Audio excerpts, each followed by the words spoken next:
MIT engineers developed a tiny implant that could free patients with diabetes from insulin injections. The implantable device houses hundreds of thousands of insulin-producing cells alongside a revolutionary built-in oxygen generator, which sustains the cell's viability and functionality. Promising results in diabetic mice showed the device maintained normal blood glucose levels for at least a month.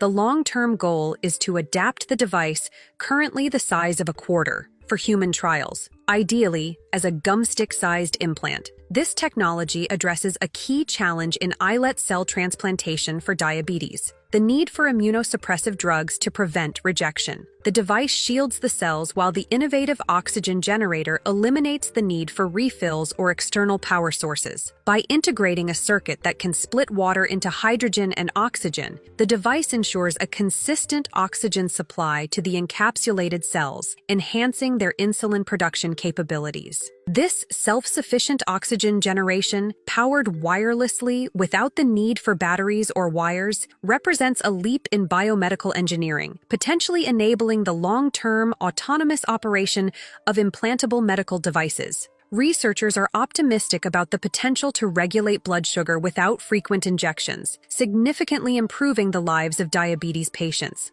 The next steps involve scaling the device for larger animal trials and assessing its long-term viability within the human body. Drinking more than 2 liters of diet soda or other artificially sweetened beverages per week could increase the risk of atrial fibrillation by 20%. Atrial fibrillation is a dangerous irregular heartbeat condition that carries risks of blood clots, stroke, and heart-related complications, and can even be linked to early dementia. Atrial fibrillation, characterized by a chaotic quivering of the heart's top chambers, leads to symptoms such as fatigue, shortness of breath, and palpitations. While some risk factors like genetics and age cannot be modified, lifestyle choices such as smoking, hypertension, uncontrolled sleep apnea, obesity, and poor nutrition can be managed. Researchers emphasize the importance of a heart-healthy lifestyle that includes avoiding artificially sweetened drinks, controlling blood pressure, exercising regularly, and minimizing high cholesterol and fatty foods. Atrial fibrillation is notably associated with significant health risks, including blood clots, strokes, and potentially early dementia. While the study also found a 10% increased risk of atrial fibrillation with sugar-sweetened beverages, it showed that moderate consumption of pure, unsweetened juice could slightly reduce the risk. Cardiologists stress that any symptoms of irregular heartbeat or palpitations should be evaluated by a medical professional to prevent serious complications. Those over 65 are at greater risk and should prioritize heart health. What happens when you sit for too long? Excessive sitting significantly increases the risk of chronic diseases, weakens muscles and bones, and even harms mental well-being. Our bodies are designed for movement, and prolonged inactivity disrupts physiological processes in far-reaching ways. One of the most well-documented consequences of sitting for long periods is the increased risk of heart disease. Sitting reduces the activity of enzymes that break down fats in the bloodstream, leading to a buildup of triglycerides, a type of unhealthy fat. This, coupled with decreased levels of good cholesterol, the kind that removes bad cholesterol from arteries, creates a perfect storm for cardiovascular issues. Studies show a clear link between prolonged sitting and an increased risk of heart attacks and strokes. The detrimental effects of sitting extend to blood sugar regulation. When we sit, our muscles aren't actively taking up glucose from the bloodstream. This can lead to insulin resistance, a precursor to type 2 diabetes. The longer we sit, the less sensitive our cells become to insulin, making it harder for the body to regulate blood sugar levels. Sitting also wreaks havoc on our musculoskeletal system. The human spine is not designed to be in a fixed, flexed position for extended periods. Poor posture while sitting, often characterized by a rounded back and hunched shoulders, strains the spinal discs and ligaments. This can lead to chronic back pain, neck pain, and even nerve damage. Prolonged sitting weakens core muscles, which are essential for proper posture and stability. Weak core muscles can contribute to further back problems and increase the risk of injuries.